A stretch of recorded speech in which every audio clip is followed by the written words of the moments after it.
about 10:30. I just left Hot Springs about an hour ago, or maybe half an hour ago. Right now we're hiking up and back into the mountains. Every time you go into town, there's always a really long climb back out because the towns are at lower elevation. I zeroed there yesterday. I spent a lot of time relaxing. I got some new shoes. I ate a lot of food. I don't know, it was a nice time. Zeroing's when you just take a day off. We hadn't done that yet, and we thought after the Smokies we were due for a zero, we thought. So we stayed at a hostel called the Laughing Heart Hostel. They were really nice. It was reasonably priced. They had hot dogs at a campfire last night, which was really fun. That's pretty much it, yeah.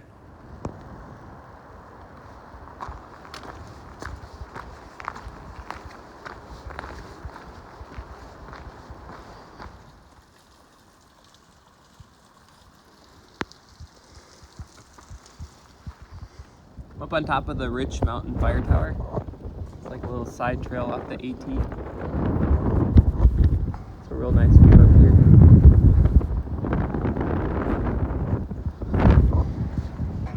I'm finishing up the day at about 14 miles. I was originally planning on going to a shelter that was 19 miles from Hot Springs, but I just wasn't feeling it. It's about 5:30 right now, and so if I were to keep going the extra 5 miles or so, I'd be getting into camp at dark, and I just don't want to do that. And so I'll probably catch up with Great Value tomorrow. Otherwise, it's been a pretty uneventful day. There was that nice view at the fire tower. You can see I've set up camp. It's like this little stealth spot right on the trail. You can see the trail goes that way, and then my tent's right there. Otherwise, I'm probably going to cook myself some dinner and go to bed early tonight. So I usually have a hot meal at night. I almost always have a hot meal at night. And then I sometimes have a warm oatmeal and coffee in the morning. It just depends on how I'm feeling. But to make my hot food, I just have a small pot. This is pretty simple. It's made out of titanium just because that's like the lightest I can get. And then I have a small little stove that it goes on top of. And so stove. I have a little igniter right there. So after I boil the water, or the water reaches boiling, I'll put the food in. So this time I'm making couscous, which is in this bag. I'll do this with ramen or the nor rice sides or nor pasta sides. So I put the food in the boiling water, and you can see it's like in here. And then I quickly put it inside this pot cozy, which is made out of, I think it's like called Reflectex.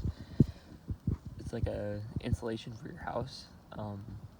But it'll keep the food hot for like 10-15 minutes, like really hot, and so I can let it cook in there without having to waste fuel on my stove. So then I can have my stove off while the food cooks. I've been adding olive oil to my meals. The recipe, like ramen or this quinoa that I just made, it doesn't call for this, but I've been adding it, not for flavor, but just to add some extra calories. The olive oil is just a really nice source of like dense calories that I just packed up. I'm leaving camp at around 8:30 or so. Not really sure where I'm headed today. Probably gonna aim to do 15 to 20 miles, but we'll see. I'm hoping to catch up with Eric again, or Great Value. I gotta remember to call him that. Because I know we had planned to camp together last night, and I just didn't. I didn't want to go that far, but hopefully I'll catch up with him, and yeah, we'll see how it happens. Of course, the second I get to climbing a mountain that's supposed to have a pretty good view at the top, it gets foggy. Gosh darn it. Sounds like somebody's playing a saxophone, I think. I don't know if you can hear it. It's really weird. I'm like in this foggy woods, and like down there somewhere there's somebody playing, I'm pretty sure it's a saxophone.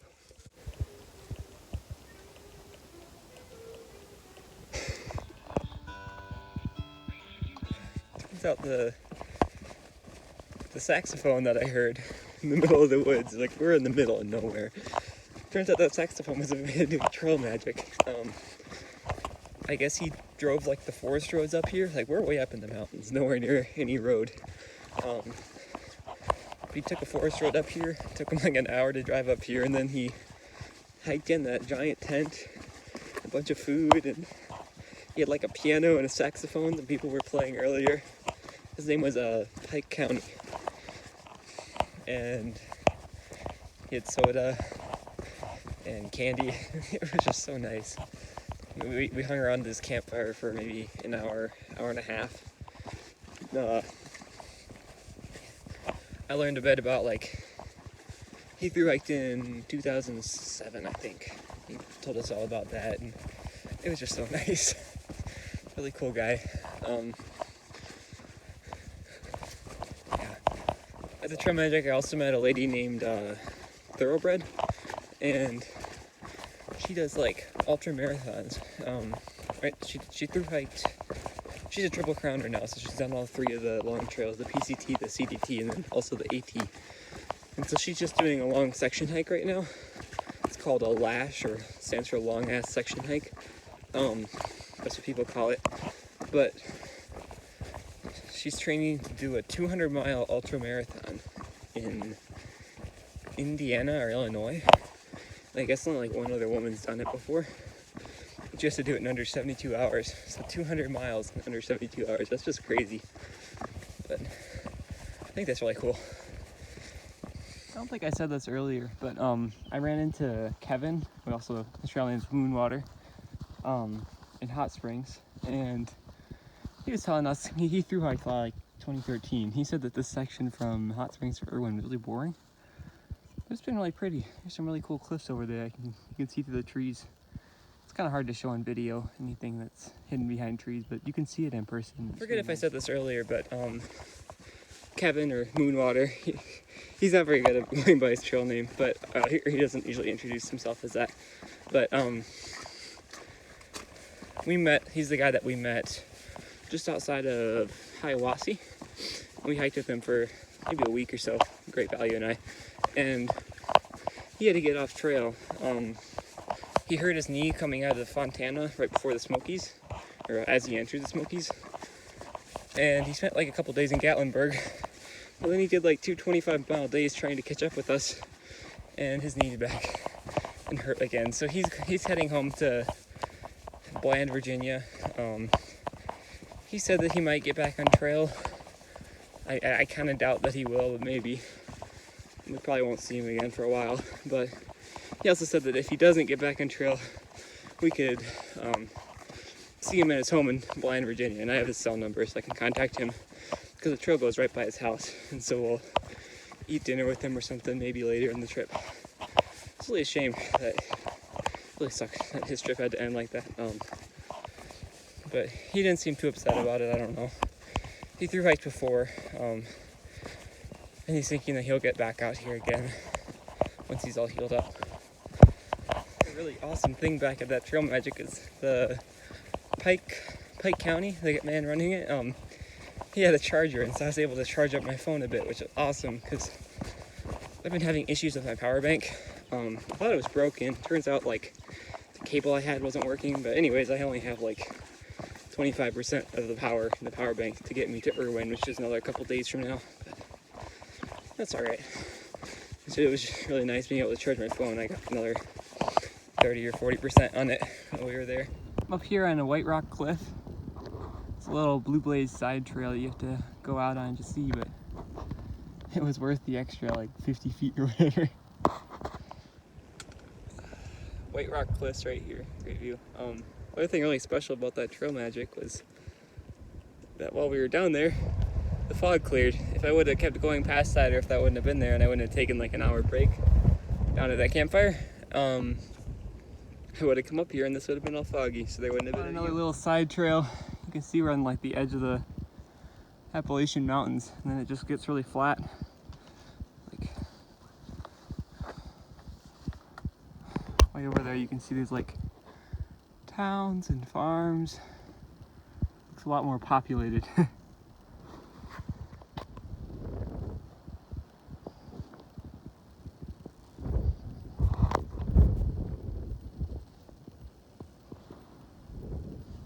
Alright, go right for the exposed ridgeline trail, or the bad weather trail.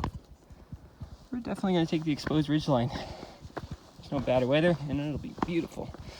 Hopefully. Up on top of Big Fire Scald Knob. Not a bad view up here. Not at all. Pretty great.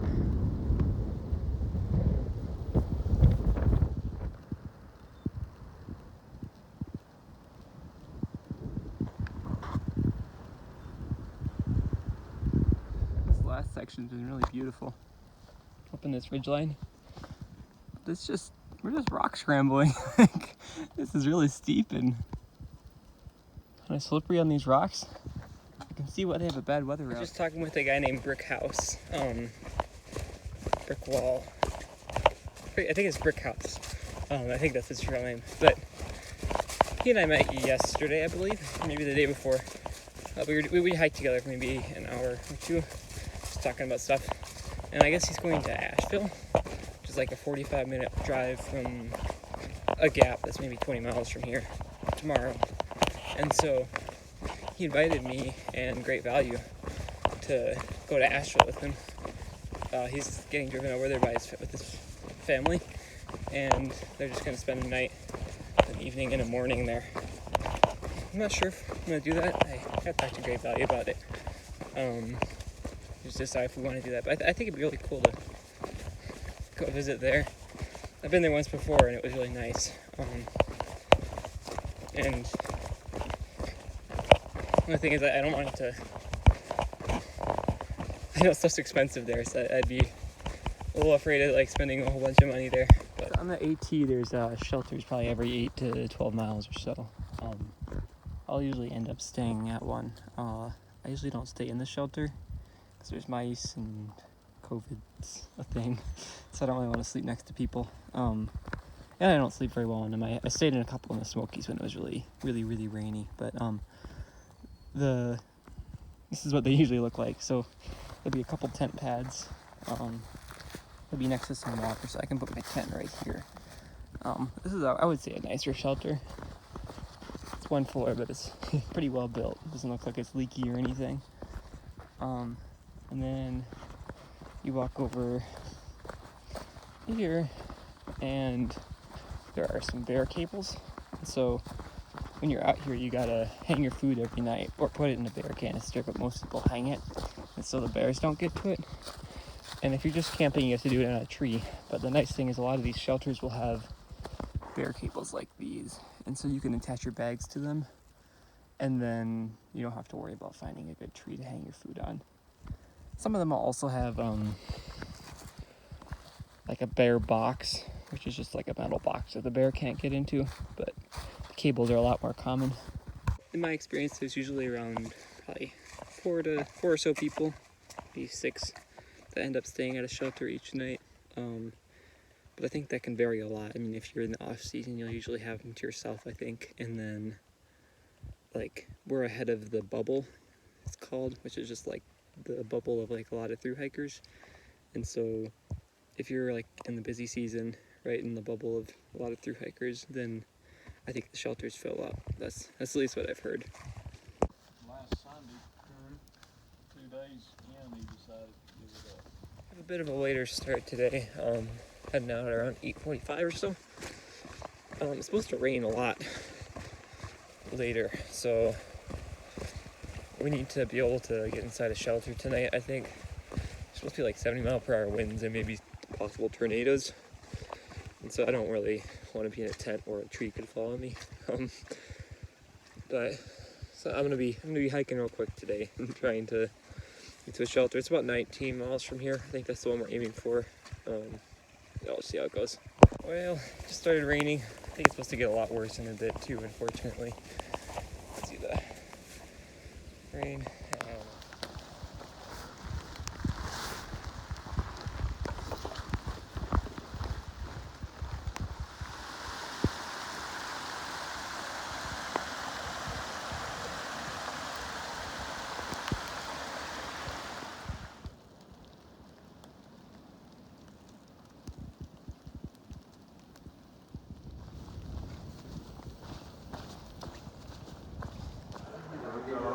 Yeah, we were sharing a bunk bed. That fell off. Landed on him.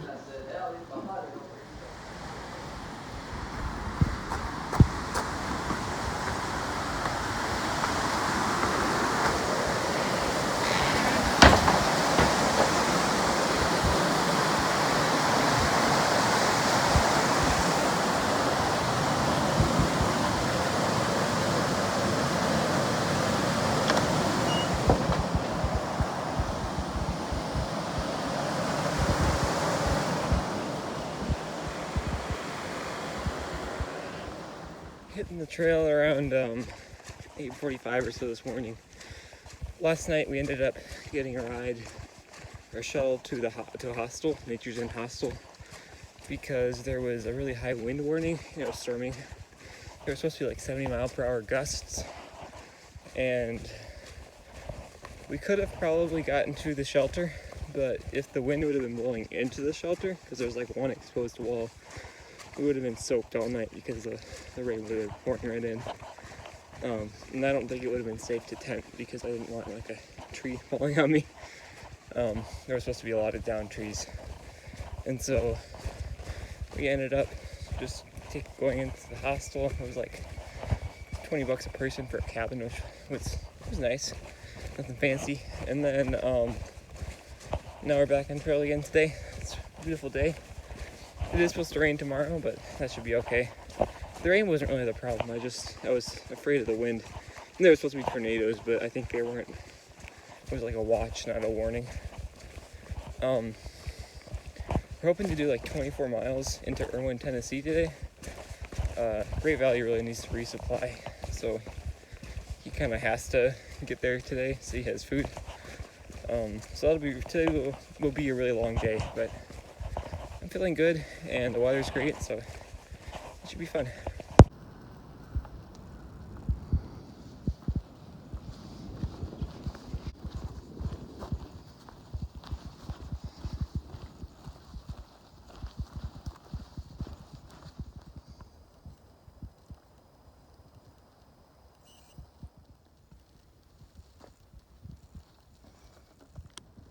You can see the trees up there. I think that's a big bald. I'm pretty sure we're going to be climbing up that in a little bit. Should be really good views up there. Coming up to the top of what I believe is a big bald. It's going to be a good view up here. This is the view on top of Big Bald. Might be better than Max Patch even, I think.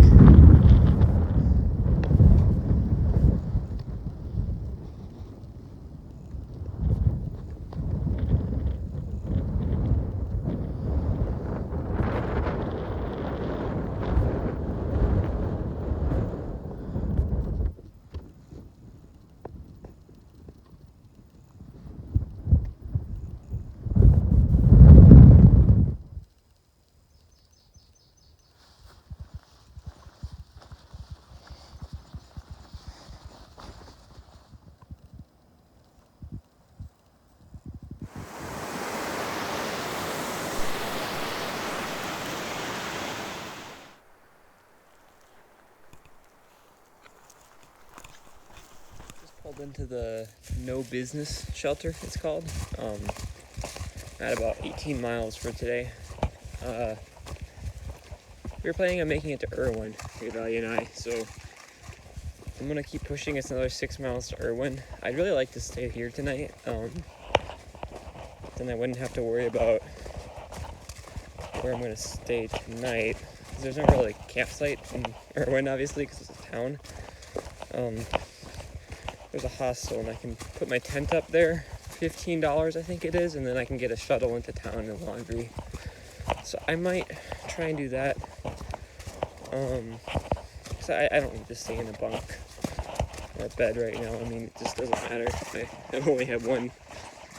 I don't need to stay in a hostel 2 nights in a row. So I just need to make it to Erwin or Uncle Johnny's before 7. It's 4 o'clock now, so I should do 6 miles in 3 hours. A little under, which isn't bad at all. That's like normal hiking speed.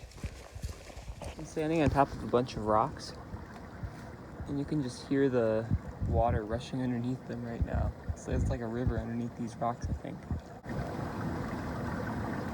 See way off that way? That's the town of Erwin. Heading into there right now. Way down there you can see I think it's called the Nolichucky River. Kind of hard to show on video, but there is a river behind that tree. There's a better view of the river. Looks like I'll be getting into Erwin a little after 6, which is a lot earlier than I had anticipated, which is good. I'm thinking when I get down there, I'm gonna take a look at Google Maps, and if there's like a Dollar General and maybe a restaurant that I could walk to, think I'm gonna try to go there, just walk, or maybe hitchhike if I can. I'm a little nervous about that. I haven't done that yet. I know a lot of hikers, pretty much everybody through hiking ends up hitchhiking at some point to get into town, but I'm still very nervous about that. But I'll probably end up just walking if I can to like a Dollar General or something, and then get myself resupplied. And then I'd like to get back on the trail and then just camp as soon as I can after Erwin. I'd really like to avoid paying to stay at Uncle Johnny's hostel, just because I was at a hostel last night and I've been staying at hostels more than I'd like. But we'll see what happens. Yeah, that's all.